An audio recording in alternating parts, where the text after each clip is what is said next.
Okay, सो मैंने meditation कैसे start किया और मेरी मेडिटेशन की क्या जर्नी रही। समवॉट कोविड के टाइम में मैंने आई थिंक मेडिटेशन करना स्टार्ट किया था 2019-2020 में। सबसे पहले ये बताता हूँ कि दैट मेडिटेशन वर्ड, इससे मेरा इंट्रोडक्शन कैसे हुआ, मैं कैसे जाना मेडिटेशन के बारे में। ठीक, मैं मुझे भी 5 साल हो गया मेडिटेशन करते हुए। उससे क्या बेनिफिट हुआ, क्या फ़ायदा हुआ, हमें सोचना भी चाहिए फ़ायदे के बारे में, बेनिफिट के बारे में, ये तो हम लोग देखेंगे। बट पहले मैं बताता हूँ कि मेडिटेशन से मेरा इंट्रोडक्शन कैसे हुआ। सो मेरे पापा जो थे, अभी नहीं है, 2022 में उनकी डेथ हो गई। पापा ओशो को बहुत ज़्यादा पढ़ते थे। तो मैं बचपन से देखता था कि पापा जिस दिन भी रात को ज़्यादा ड्रिंक नहीं किए, उस दिन सोने से पहले वो बुक लेके ओशो का पढ़ते थे। ठीक, तो इस तरीके से मैं ओशो को जानता था। पापा के जाने के बाद मैंने ओशो को थोड़ा पढ़ना स्टार्ट किया। जो पापा के ही बुक थे, जब वो पढ़ते थे, जब वो थे तो उसको मैंने थोड़ा पढ़ना शुरू किया। और रैंडम पता नहीं कैसे, या तो यूट्यूब का एल्गोरिदम कुछ अलग लेवल पे काम कर रहा होगा, या तो जस्ट माई लक। जब मैं बुक पढ़ रहा था उसी टाइम में that in those days for some reason मुझे यूट्यूब पे ओशो का वीडियो दिख गया। ठीक है, मैंने वीडियो देखना शुरू कर दिया, उनका स्पीच। और एक्चुअली मुझे बंदा यार काफी ज्यादा सही लगा। मतलब उसकी बातें काफी लॉजिकली भी लगी। लॉजिकली मतलब ऑफ कोर्स कुछ बातें ऐसी थी जिनको तुम प्रूफ नहीं कर सकते हो, कुछ एविडेंस तुम्हारे पास नहीं है, बट उसको सुन के लग रहा था कि ही इज राइट। उसको बस सुन के लग रहा था फकिंग ही इज राइट। और मेरे दिमाग में हमेशा से एक क्वेश्चन रहा है कि देखो, जिंदगी में इतने सारे प्रॉब्लम्स हैं, ठीक है, बहुत सारे मल्टीपल प्रॉब्लम है। और मैं हमेशा से ये सोचता हूँ, मेरे उस समय मेरा थॉट था कि यार अगर हम एक एक प्रॉब्लम को सॉल्व करने जाएंगे ना तो जिंदगी बीत जाएगी, कभी कोई प्रॉब्लम सॉल्व होगा ही नहीं। इट्स लाइक दैट कि एक पेड़ में बहुत सारी टहनियां हैं, हर टहनी एक एक प्रॉब्लम है, तुम कितनी टहनी काटोगे यार, निकलता आएगा नया नया नया नया। तो वो कौन सा एक सिंगल प्रॉब्लम है जिससे बाकी सारे प्रॉब्लम निकल रहे हैं? वो कौन सा एक सिंगल प्रॉब्लम है जिसको अगर तुम सॉल्व कर दो तो बाकी सारे के सारे प्रॉब्लम सॉल्व हो जाएंगे? ये एक क्वेश्चन मेरे दिमाग में हमेशा से था, राइट। जैसे पेड़ के केस में अगर सारी टहनियों को तुम प्रॉब्लम मान लो तो सिंगल प्रॉब्लम कौन सा है? रूट, राइट, जो जमीन में से एक वो जो भी बोलते हैं, जैसे पूरा पेड़ खड़ा है, वो जो निकला है, राइट, तुम उसको अगर सॉल्व कर दो तो बाकी टहनियाँ खुद से सॉल्व हो जाएंगी। तो मेरे दिमाग में हमेशा ये क्वेश्चन था कि कौन सा रूट प्रॉब्लम है जिसको मैं सॉल्व करूं तो बाकी सारे के सारे प्रॉब्लम्स ऑटोमेटिक सॉल्व हो जाएंगे। और समवेयर वो आंसर मुझे मिला ओशो से। जब ओशो ये बात बोलते थे ना कि हमारे साथ दिक्कत ये है कि हम लोग लाइफ के अगेंस्ट में तैरने की कोशिश कर रहे हैं, राइट। मतलब हम लोग एक अपना पर्सनालिटी बना रखे हैं अपने दिमाग में, एक अपना इमेज बना रखे हैं, हम डिसाइड कर रखे हैं हमें क्या चाहिए क्या नहीं चाहिए, हमें कैसे जीना है, हमारे लिए क्या अच्छा है, हमारे लिए क्या बुरा है। तो बेसिकली हम लोग कर क्या रहे हैं, जो जिंदगी का फ्लो है उसके अगेंस्ट में हम लोग भागने की कोशिश कर रहे हैं। मतलब इसको ऐसे समझो कि लाइफ तुम्हें बेसिकली कुछ मान लो बुरा टाइम दे रहा है, तुम बीमार पड़ गए, लेकिन तुम अब ठीक होने की कोशिश कर रहे हो। मतलब समझना, आई नो तुम्हें लगेगा कि क्या बोल रहा है, ऑफकोर्स ठीक होने की कोशिश कोई भी करेगा, बट थोड़ा सा मुश्किल है मेरे लिए समझाना क्योंकि मैं कोई स्पिरिचुअल गुरु नहीं हूँ, बट फिर भी मैं कोशिश कर रहा हूँ। लाइफ ने तुम्हें क्या दिया, तुम्हें बुखार दे दिया, तुम पैरासीटामोल खाते हो ताकि ठीक हो जाओ, राइट। लाइफ जब तुम्हें कोई भी प्रॉब्लम देता है तो तुम उससे भागते हो, तुम सोल्यूशन खोजने की कोशिश करते हो, ठीक।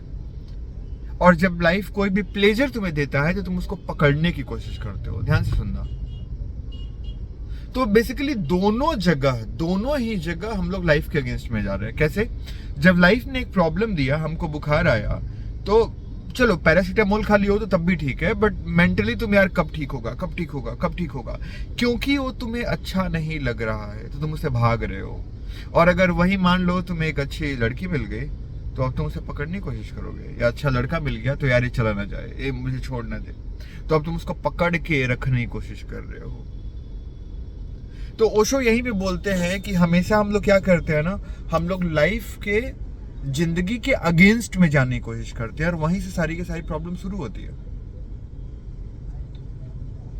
अगर हम अपने लाइफ में एक ऐसी जगह पे आ जाएं, एक ऐसे स्टिलनेस के स्टेट में आ जाएं कि हमारी जिंदगी में जो भी हो रहा है बस हो रहा है, वो पास हो रहा है, हम उस पर रिएक्ट नहीं कर रहे हैं। देखो, अब इसका मतलब ये बिल्कुल नहीं है कि हमको बुखार होगा तो हम पैरासीटामोल नहीं खाएंगे, हम खाएंगे तब भी, लेकिन हमारे माइंडसेट में क्या चेंजेस आ जाएगा ना, कि हम उस बुखार से बचने की या भागने की कोशिश नहीं कर रहे हैं, हम पैरासीटामोल खा रहे हैं क्योंकि भाई हमारे पास दिमाग है, हमको पता है कि अगर फीवर ज़्यादा है तो उसके लिए मेडिसिन अवेलेबल है तो खा लो, डाउन हो जाएगा।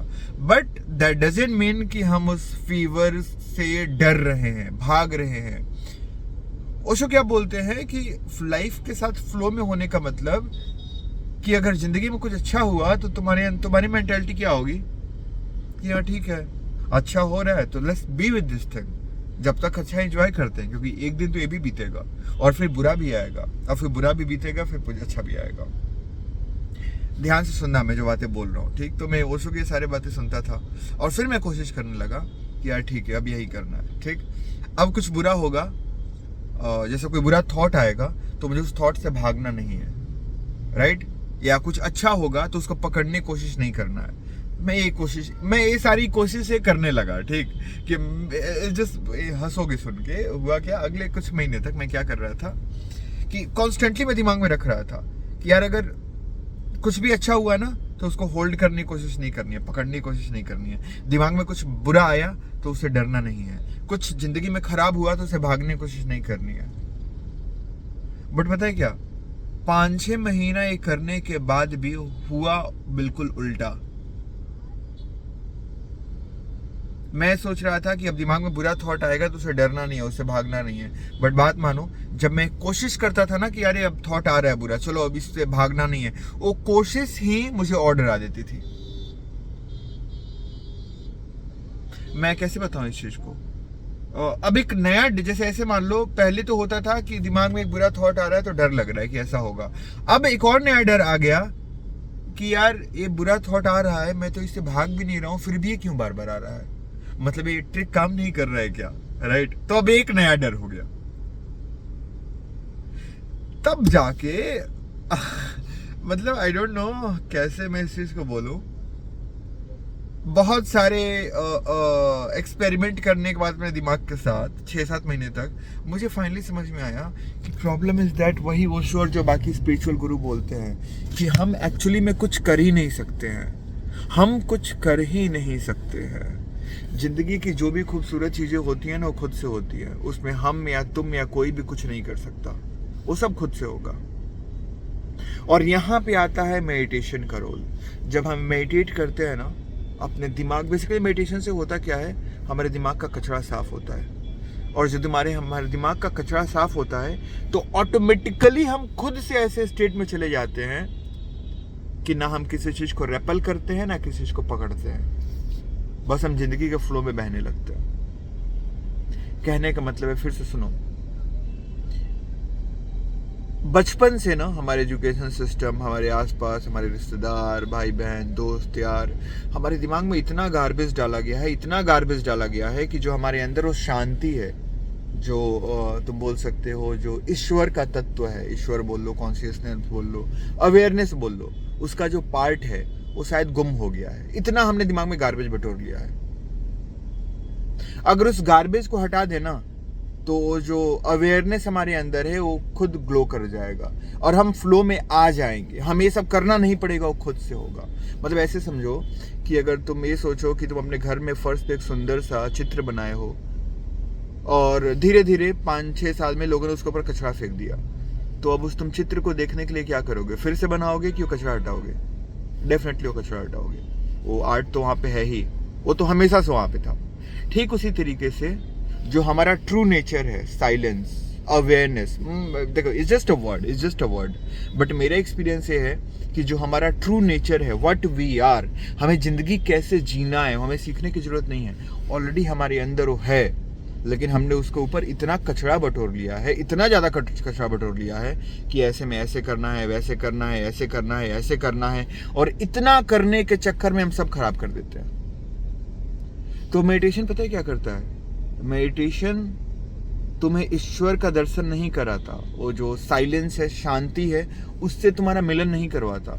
मेडिटेशन क्या करता है, तुम्हारे दिमाग में जो गंदगी है ना उसको बस निकालता है। बाकी वो साइलेंस, दैट ईश्वर और अवेयरनेस, वो तो तुम्हारे अंदर है। तो फाइनल क्वेश्चन पे आते हैं। मुझे एक सोल्यूशन क्या लगता है, मेडिटेशन। मेडिटेट करो, दिमाग का कचरा साफ करो, और बाकी हर प्रॉब्लम का सोल्यूशन अंदर है, वो खुद से आएगा। वो एक्चुअली सोल्यूशन के लिए तुम्हें दौड़ना नहीं पड़ेगा। ये मेरा एक्सपीरियंस है, राइट। और मुझे लगता है कि अगर हम कॉन्स्टेंटली मेडिटेशन में हैं और कर रहे हैं तो शायद एक ऐसा स्टेट आ जाता है कि उसके बाद मेडिटेशन भी खुद से होने लगता है। हम मेडिटेटिव हो जाते हैं, हमें करना नहीं पड़ता, राइट। तो ये मेरा जर्नी रहा है, जिसको मैंने बहुत शॉर्ट में, हालांकि स्टिल 10 मिनट का वीडियो हो गया, बताने की कोशिश किया। Thank you, bye bye, tata. Subscribe कर लो यार, मिलते हैं अगले वीडियो में, बाय।